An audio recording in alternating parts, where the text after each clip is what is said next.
Welcome to China Insider, a podcast from the Hudson Institute's China Center. I am Miles Yu, Senior Fellow and Director of the China Center. Join me each week for our analysis of the major events concerning China, China threat, and their implications to the U.S. and beyond.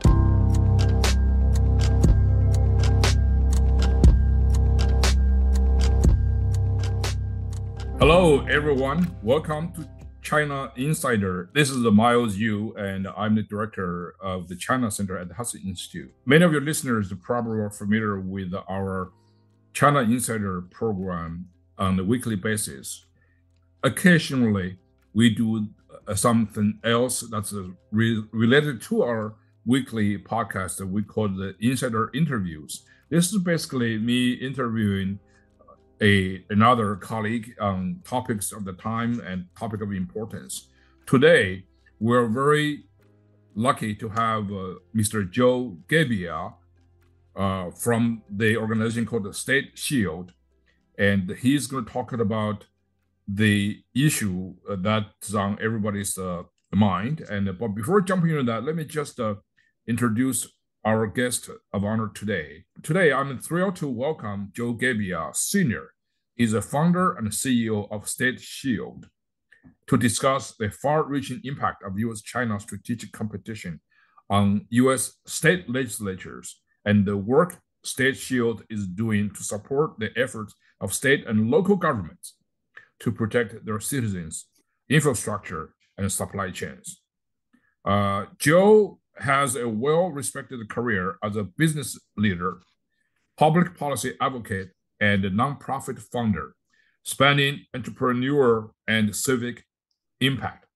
He founded State Shield in December 2023 as a commitment to confronting the growing threat of the Chinese Communist Party in the United States, working to elevate public awareness, help to shape policy, and defend American interests from foreign influence. Joe's professional background includes senior roles with the Fortune 100 companies and nationally as a member of the Executive Roundtable in National Republican Senatorial Committee and the Republican Attorneys General Association. Joe, it's a pleasure to have you on China Insider, and thank you for being here with us today. Well, Miles, thank you very much for this invitation. I'm very much looking forward to our conversation today. Great. Let's jump right into the discussion then. My first question for you is, for listeners who may not be familiar, tell us about State Shield, your organization, and the reason behind establishing this mission, and what is some of the work your organization is doing currently? Sure. Well, it's an interesting story because I began worrying about what was going on in our country during COVID, and I became very, very fearful for my grandchildren. I really thought that the future of America was not going to be the same America that we've all had the chance to experience. So what happened in March of 2023, there was a reconvening of the Governors Association meeting that took place at the Conrad Hotel in Washington, D.C. I'll never forget it. We were just coming out of COVID, starting to open up again. And on the agenda was a conversation that was to be had, and it was entitled, "What can the states do to offset the negative impact of China?" And I said to myself, amen. Finally, they're going to be addressing this issue, which has been basically neglected up until this point.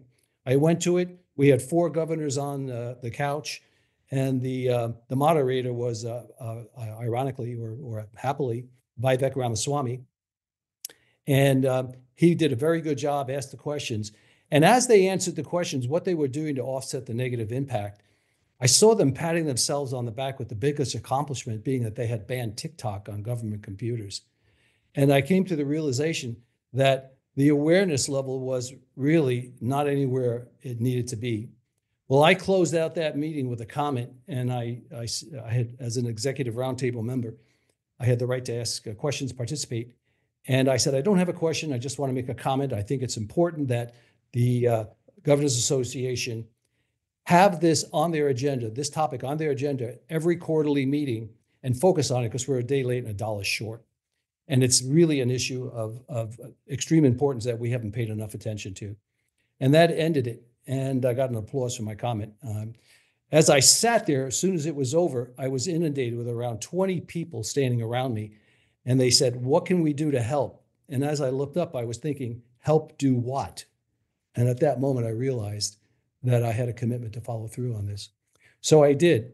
So fast forward, the objective of State Shield was to bring awareness to governors and attorney generals initially on the China threat and what they could do to protect their economies and their infrastructure. And if we move forward to July of 2023, I was given the main stage at the Governors Association meeting to put on a talk. And the two guests were your very own Kyle Bass and Elbridge Colby, who was the National Security Advisor for President Trump in 2017, 2018. And the issue was, their objective was to throw a bucket of cold water on every governor's face in the audience and wake them up to how serious an issue this was. Unfortunately, Kyle had to cancel. He had just completed his paper on his study of China from 2022 to July 1, 23, and where he documented that every activity being taken as far as money going in and out of the country, infrastructure being built in the country, and the comments being made by the CCP and the PLA were gearing the country towards a war effort. He was called, the meeting was on July 23. On July 15th, he was called out to the Pacific to brief the Pacific Fleet by request of the president. So Elbridge Colby took the stage, and it was, we boiled it down to him and Governor Kemp. And at the end of that meeting, Colby did a phenomenal job. It ended up being one of the best meetings the Governors Association has ever had, and we achieved our objective. That meeting is still talked about today, and it really lit the fuse for what became an explosive opportunity to educate governors and their staff with an open mind and an inquiring mind.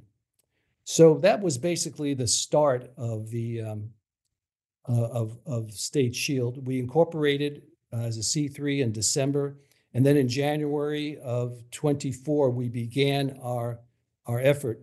Now, sessions at state level around the country always begin around January. So as I say, we were landing the plane as we were building it. And initially we were in 4 states, and the modus operandi that I've set as a standard for State Shield is that in every state, we will have a full-time lobbyist. And that's important, because if you're going to be successful in passing state legislation, you really have to have an understanding of the nuances of the legislatures. You can't do it from afar. It's an expensive proposition, but it's definitely the way to go to make sure that you're having success. And with that year, we passed 6 bills, which was a pretty good accomplishment. Fast forward now, in January of 2025, we had increased the representation to 12 states. And at the end of that, we ended up passing 23 bills nationally. And where we stand today, by session 2026, January 2026, we will minimally be at 19 states, and I think we'll probably close it out around 22. The end goal is to be in all 27 Republican states. And the reason why we say Republican is because this was initially offered to both Republican and Democratic states, but the Democratic states, unfortunately, don't want to hear what I have to say, at least up to this date. And that's basically a byproduct of the Biden era. So that's a quick history of State Shield. Yeah, well, thank you very much. That was a phenomenal summary of what you try to accomplish and also what you have already accomplished, which brings me to the question of the strength of America, because America is an open society. That's its strength. But simultaneously, the openness of the American society is also its weakness. And you mentioned about this necessity to be aware of foreign influence of this weakness of the open society. I'm afraid to say that it is the Chinese Communist Party that was keenly aware of this vulnerability of American democracy, and they penetrated unhinged for a long time. And just to share the story with you, when I was working as a Secretary Pompeo's China advisor at the State Department during the first Trump administration, and one time we got an invitation from the governor of Kentucky, inviting the secretary to attend a meeting in Kentucky. Is about some kind of a multi-states trade conference. And the co-sponsor of that conference in Kentucky was the Chinese United Front organization. And so we pointed out the danger of that.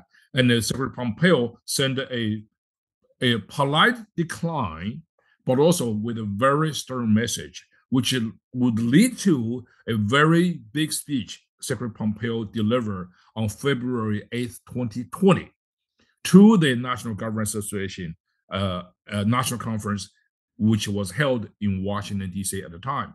So I remember vividly the response from the governors. And I think, the host of that talk was Governor Cuomo from New York, and which is the conference was chaired by my governor of Maryland, Larry Hogan.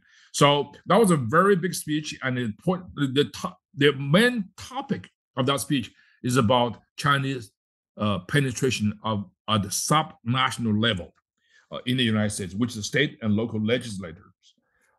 So let me just ask you the question.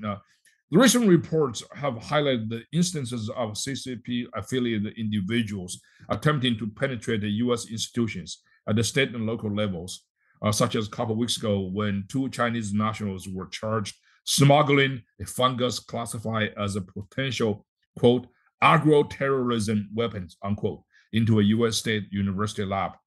Not long ago, we had this top aide to the New York Democratic governor, Kathy Hochul. That's right. And who was charged by the FBI as being a foreign agent on behalf of the Chinese government. So perhaps you have a few other examples to share as well. But what advantage does China attempt to attain by targeting state and local institutions from your perspective? Yeah, that's a loaded question for sure. China has been working at this for a long time. Okay, so basically, I should have started this off by saying anytime we have a conversation about China, there are basically 4 precepts that have to be laid on the table as the common ground. And the first is that China is at war with the United States. That has to be the premier point that has to be made. Their goal is to replace us as the hegemony. They want to be the hegemonic power around the world, and they want to do this by 2049. You can say this started with the initiation of the CCP by Mao Zedong back in 1949, but it really didn't start to take effect, in my opinion, until the 1970s when the economic issues surfaced in China and they saw the need to have to be competitive on that end. And it opened up with the Kissinger visit. And for people of history who really want to go back and look at that, China is actually the one that initiated it a year before, and Kissinger turned them down. So when he went back, he got credited for opening up China. Needless to say, the economy started to roar, and they began putting their beliefs into effect, their goals into effect. This went on since that'd be 30, 40, 50. This is going on almost 60 years. They have been working to become the replacement for the United States. Just to give you an idea of how impactful that's been up until more recently. When Xi Jinping first got into office, Bill Clinton had him over to the United States, and it was in 2013. And this was mostly missed by the press. And at the end of their meeting, they both came out to the podium and they both gave speeches. And at the end of Xi Jinping's speech, he made a comment. And he said, "We in China believe there's room for 2 superpowers in the Pacific." He was letting the goal be known. Now, they were well on their way in 2013 to becoming an economy that potentially could surpass the United States. It was trending in that direction, and everybody knew it, and it was being predicted. They were on target with a very, very long-term game plan to become the reigning power. Now let's fast forward that to 2023. 3, San Francisco, December 2023. After much negotiations for contact with China, Xi Jinping finally decided to come over and visit Biden in San Francisco. And they had their talk. And at the end of the talk, they both went out to the podiums and they made their speeches. And at the end of Xi Jinping's speech, his comments were, "We in China believe there's room for 2 superpowers in the world." So they knew where they were going. And by 2023, assessments could be made that they really had the ability to dominate in the Pacific. They were achieving their goal at an unbelievable rate, well on their way. Ironically, though, I must add, the only reason why he probably came over is because, I won't say the only reason, but he was well on his way to fulfilling Kyle Bass's prediction that there would probably be kinetic action in 2024, with the most likely month being April. And I probably said previously, maybe I didn't, that the reason why April was the chosen month is because of the tides along the Taiwan Strait, is they had to be at a certain level in order to facilitate an amphibious assault on Taiwan. Taiwan was the key focus, obviously, at the time, and it still is for the most part. But he made that speech in December only after coming off of the fall of the real estate market in China, which was worth, I think, about 32% of their GNP. It was a huge huge impact. And they're still bleeding from it today. So that charge about we are now in control of the Pacific by making that comment that he did to Biden, and then moving forward, was stalled. He was back on his heels. And it's probably one of the reasons why his regime is probably in very serious jeopardy today, the byproduct of that. But getting back to your question about their potential, that meeting that Mike Pompeo was so shrewd to avoid has happened many times. I think you know who MEK is. That is a terrorist group out of the Middle East, mostly Iran. Well, they're a good example of what's happened with this open society. They've come over under the guise of a different name here in the United States, and they have spent money profusely doing their bidding for their influence. China does the same thing. Money is not a problem to them. They'll spend that money freely. It's the only country that has 140 ministers around the world doing nothing but making sure that people of influence and that can support the Chinese philosophy are put into key positions. And I just will give you a real quick recap. That's one reason why the EU is failing right now. A lot of those unelected individuals in there are folks that are endeared to the China philosophy. So the underlying problem that's in the United States is what a phrase that I call captured elites. And the business community in America was captivated with doing business with 1.4 billion Chinese, and that was back in the early 70s, and everybody rushed. Globalism was the key, basically the open border where we mix freely. And that was driven by greed, capitalistic greed. Greed is good in capitalism, it's what drives, but it dominated. And we put this warning signs of comments like what Xi Jinping said in 2013 to Biden. We just put it on the back burner because the emphasis was more on driving business and making profit. And I can testify for this because when I went to that opening meeting in March of 23 at the Conrad Hotel in Washington, D.C., one of the governors on the stage had stated that he admitted that going into 2019, they were preparing for a trip to Beijing in early 2020. And they had to cancel, obviously, because of COVID. But the objective of that trip was to seek how they could enhance more trading with China.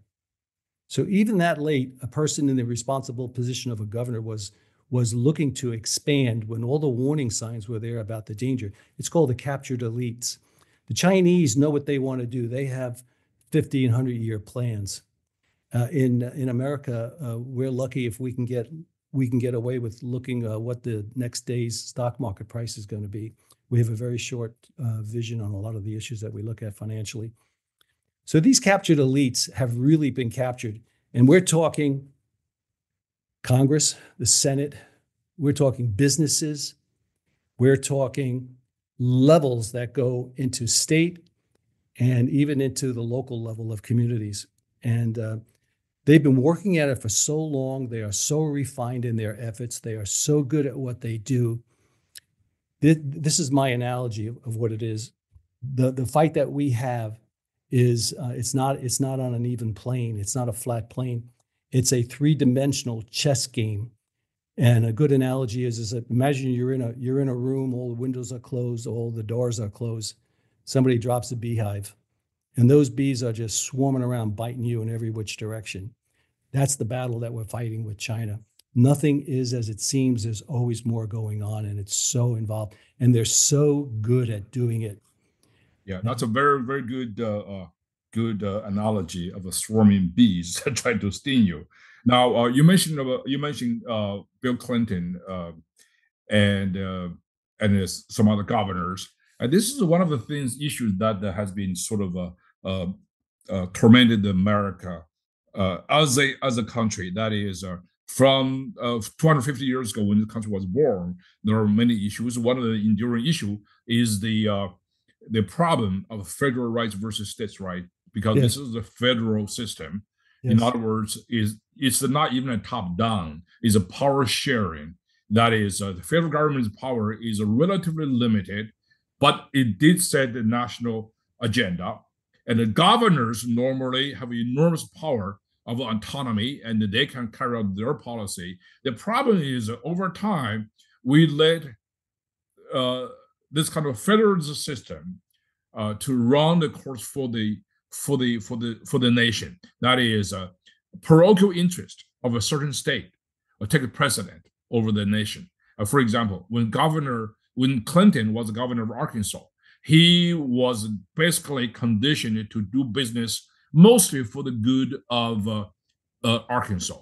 So when he became president, the habit carry on. If you look at the ambassador appointments to China, normally it's the governor of the agricultural states, governor of Iowa, governor of Montana. They were appointed as our top envoy to China to mostly promoting agriculture export to China because the market was huge. That is very harmful to national interest. So the point I'm trying to make is that China is a totally different system. It's a top-down. It's not federalized, and there's no independent governor per se in China. Every provincial leader mostly is the governor, as well as the more powerful secretary of the party for the province, normally carry the order from the central government at the very top. So when you deal with the country like China, and it's very, very difficult, some governors lose the sight. For example, I remember former governor of California, Jerry Brown, and the current governor, Newsom, they tended to sort of bypass the federal government to reach deals with the communist China on issues of a national import. For example, climate change. They signed something like a treaty. State government does not have the power to sign a treaty with a foreign country, period. But sometimes we kind of forget about this kind of a systemic difference between China and the United States. How do you, in your organization, State Shield, deal with this constitutional issue, the power sharing dilemma?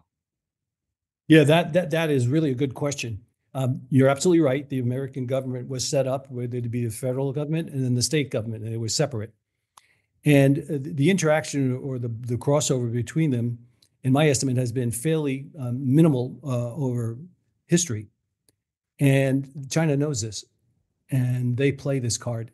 They put a wedge in and want to keep them separated. They want separate silos so that coordinated efforts cannot be had. And I'll share a story with you. In the summer of 2023, I went to go visit Mike Gallagher at the China Select Committee, and sat there with him and shared with him what my idea was and what my vision was for State Shield. And he looked at me and he says, "That is brilliant." He said, there is no representation of the states at the federal level, and they need to be heard. They need to be a part of this game. And that ends up being what one of the key features that we ended up becoming, a bridge to the federal government. And it didn't take off initially, and it's only really started to take off most recently. And that more has to do with Trump coming into office and those offices, the other departments being open for action. When I went to go see Mike Gallagher, it was tough. He was having a tough time getting a lot of things done. But he really applauded the effort, and he always stayed available to help. And I told him I was going to come back at the right time. And obviously he's not there anymore. And we moved on to other things. But we see our purpose as being the bridge between the state government and the federal government, and it's working very well. Now, this picked up in intensity after let's say 2023, 2024, after the COVID for the most part coming out, because the federal government was taking positions on national issues that were not in keeping with really what was in the best interest of the country. I mean, we can just go back and we can look at anything. We can look at borders. We can look at the fentanyl problem. We can look at the way Biden was handling Chinese. For example, when military-age men were crossing over the border in 2024, 23, and increasing numbers, I mean, the percent increase was staggering. There were a series of questions that the Border Patrol had to ask every person coming over seeking asylum. And I believe it was like, if I'm not mistaken, 42 questions. Well, when the movement of these military-age men came across, Biden issued an edict reducing the number of questions, and I believe it was down to 5 or 6, which is totally opposite of what you'd think you'd want to happen. That's true. That's true. And I think, we mentioned about the bad examples of parochial state government sort of overtaking national policy. On the other hand, there's also some very good examples. Mm-hmm. Some states, some government, I have to say this, most of the Republican states, they actually have the far side of enacted state legislatures doing a lot of things in dealing with China's subnational influence. State of Florida, for example, there were and also state of Texas. Those were states were among the first to enact a state legislature banning Chinese nationals buying land near sensitive areas in their respective states. And also, for example, some other states, they're banning TikTok far ahead of everybody else when the nation was struggling to even ban the Chinese app. So the issue is how do you actually make those good state initiatives a national policy? So does your organization have any plan, or have you thought about any of the work that in that direction? How to basically channel the good state initiatives, introduce them to the federal government, either through Congress or directly go to the executive branch? Okay, very good question. This is a two-part answer. The first is, it was a purposeful effort put forth to keep entities in separate silos so they wouldn't be able to be effective in opposing what was going on. This was the COVID era scenario. And when we came out of COVID, I think there was a certain numbness that we had to wake up from in order to initiate it. And I think the spark that really broke that was how Abbott handled the Border Patrol situation. That was definitely a federal issue that had to be handled by the administration, and they were failing miserably. So, just for the listeners, Abbott meaning Greg Abbott, the governor of Texas. Yes, thank you very much, Greg Abbott, the governor of Texas, still the governor of Texas. And Governor Abbott finally, after a prolonged period of time, made the decision he had to take action because the federal government was not fulfilling its fiduciary responsibility. And he did. And at the same time, what happened was the other Republican states were generously giving of their National Guard to assist in that. So this effort started there was a rise coming out of COVID where now the states were coalescing. They may not have individually have taken roles in addressing federal issues, but they were assisting. That was significant because it just mushroomed from there. And that we were already in the game at the time, and there was a wave building, and we were riding that wave right at its inception. So that was significant. And actually, when your first example about what Clinton did and maybe what Newsom did, in this case, the government actually challenged Abbott for taking sides, for taking a position that should have been a federal issue. And when he was faced by the president and challenged, he stood his ground, which could have been a constitutional issue, and the president he backed off. Do you remember that? Yes, that was a very, very interesting case. Yeah, that was significant. It was proof that he wasn't doing what he needed to do, because I don't think he would have withstood the outcome of that constitutional challenge from a performance standpoint. So from there, it grew. Now, the second is a second very, very important event that took place, or a series of events took place in January of 24. That was the first. Year 2024 was the year I call it the triumvirate. Three things happened that very few people know about that would have had and still do have some significant impact on the United States. In September of 23, the SEC was looking at putting out a request to create a new asset class called NACS, N-A-C, Natural Asset Company. And that hit the market in October. It came out late, I believe, on a Friday night, and the comment was made that it would be passed in 45 days. It was a new asset class with a new accounting principle, never been done before, with a 21-day comment period. Well, ironically, not ironically, but miraculously, the one person that really saw what the danger of the NACS was the treasurer of Utah. His name was Marlo Oaks, and he started sounding the alarm. And by the end of the 21 days, and I'll get to what the alarm was here in just a minute, but at the end of the 21 days, he had created such a flurry of activity and consolidated support in objecting to the creation of the new asset class that the SEC never formally announced that they were closing the comment time. They just kept it open. Then they came back in November, they extended it, and then extended it again in December until it closed on January the 17th, 2024. Well, the NACS was an attempt basically to monetize nature. They would take land and they would put a dome over it, and anybody who bought the land, who bought one of the domes, all of the land under it, they could control the environment. And it said specifically in the agreement that an operator of a NAC was forbidden to drill for oil or mine for minerals. It said they would have the ability to measure CO2, carbon monoxide, methane. For example, if there was too much methane, they would have the right to say, well, we need to do a cow count. Because the cows are the major contributor of methane in the gas.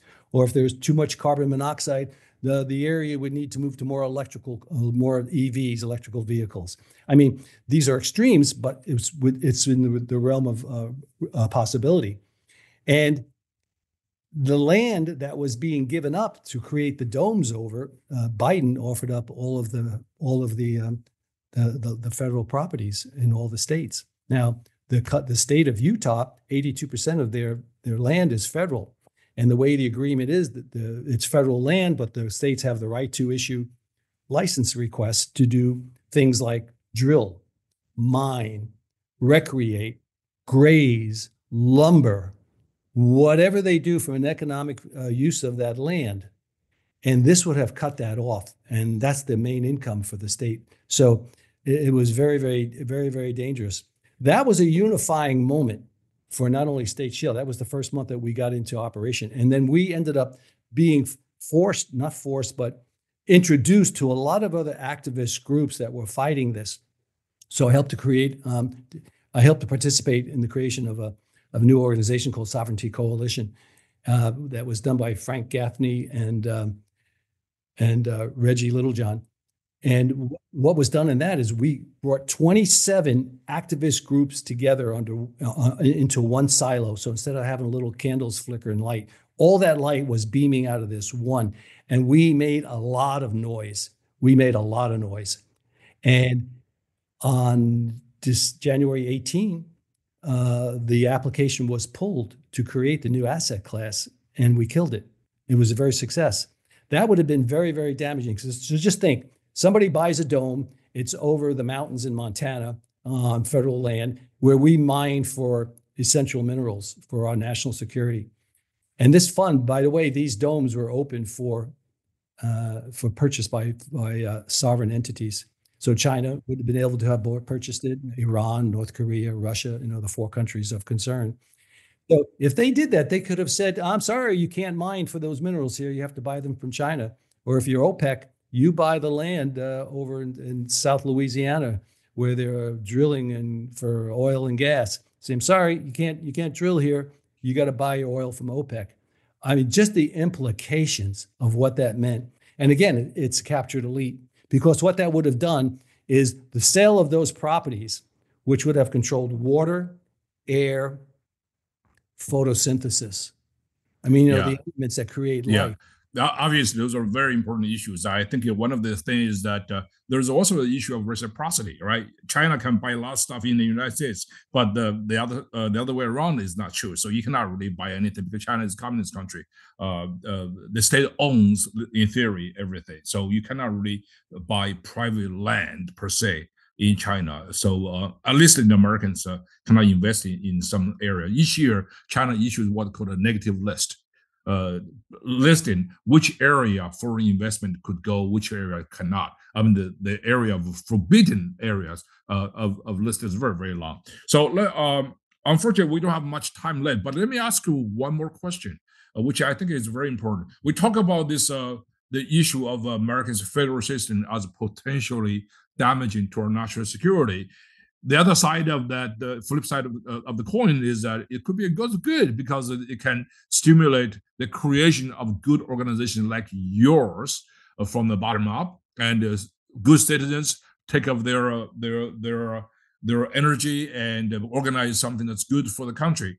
On the other hand, though, what worries me a little bit sometimes is that people tend to look at the China issue as a partisan issue, as a Republican effort, as a Democratic effort. Obviously, there are very different parties, but this should not be the case. It actually should be an American issue. The funny thing is, in the history of this republic, over 250 years now, rarely do we have an issue that is so consensual. You do not have this kind of a national consensus on China being a threat to the United States. You look at the Congress, it's almost a news item to see any congressman, Senate or representatives to cast a no vote on the China-related issues. Everything is passed almost unanimously. On the other hand, we do see a lot of sectors in American society, like the state, the local governments, like the compromised interest in Wall Street, like even Americans' higher educations. Some of the elites are captured. So how do you, like your organization, State Shield, work on the bipartisan consensus angle and to bring those issues not as a local Democrat versus Republican, but as a national policy? Thank you. Well, we've never done it as a Republican versus a Democratic. I mean, it's just has worked out that way. And I've actually, I consistently invite Democrats to participate in whenever I do a training session. Every time I go to a state capital, I always meet with the leadership team. And we always extend invitations to the Democrats. I did this in Atlanta in January of 24, and some of my personal friends there are Democrats, and only one showed up. And I said, well, why don't your peers show up with you? This is not a political issue. This is a bipartisan issue. And he said to me at the time, he said, well, they don't want to have to defend the Biden policies, so it's easier for them just not to come. And what I've known is since Trump has won, well, I'm seeing Democrats break away from that. I'm seeing individualism. It's low right now, but it's increasing intensity, and I think it's going to multiply significantly. Now, we're going to be able to see that. We will see more of it. There was a bill that we assisted in Louisiana. This is really interesting. So we were working on doing resolutions against the WHO and what they were trying to do for their international health regulation updates that would have taken over our healthcare system. And Biden was willing to let them do that. And this one senator in Louisiana passed a bill, and it was a bill denying the WHO jurisdiction in the state of Louisiana. That went with full bipartisan support. That was a miraculous moment. And a little side note on that, when that passed, that senator got 1 million hits on his X account. That was an indication of making noise was working. And that was an indication that America was waking up. And when other politicians saw that, it woke them up too. So this awakening and this bipartisanism is an evolving issue. It's an evolving theme, and it is taking form. It is happening. So what we're doing at the state level specifically is we have a higher education bill. And our higher education bill simply means that if you're working at a state college, a trade school, or whatever, and some states have taken it to the high school level, is if you take any kind of money from a country of concern, which could include Qatar, UAE, China, you have to report it from $0. There's a federal stipulation that states you don't have to report it until you get to $250,000, which is terrible because most of the transactions that take place are well below that. So, they're buying influence at the universities, at the research centers, and all you have to do is watch the way some of these people speak, and you can pretty much figure it out. Then we passed the FARO law, the Foreign Agents Registration Act, and we did that in multiple states this year. And the reason why we did that is because Pam Bondi, when she about 2 weeks into her position, made a public statement that the federal government was not going to be following through on FARA violations because they wanted to take their resources and put them into what they thought were more significant areas. So we had already begun our process.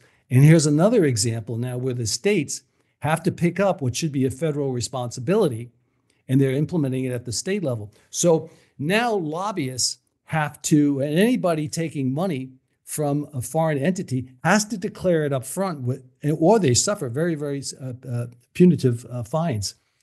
So between that, for what's going on at the legislature and for higher education, those are two bills in particular that we targeted. There's so many more we can do, but there's only so much you can get done. And to have the success that we've had where we've passed 23 bills this year, I mean, nobody else is doing that in the country. Our reputation is rocketing. I'm now pulled into the federal level with working with HHS, the DOA, Department of Agriculture. I'm working with Administrator Loeffler on programs to bring to the states to help them finance reshoring of American businesses. We're incorporating our efforts with the secretaries of states to make sure that they're taking the pressure off with rules and regulations. And we're working with governors to see what we can do from an abatement standpoint. We've got 2 programs that are under consideration right now. So we're having a real impact and really enjoy doing it. And we're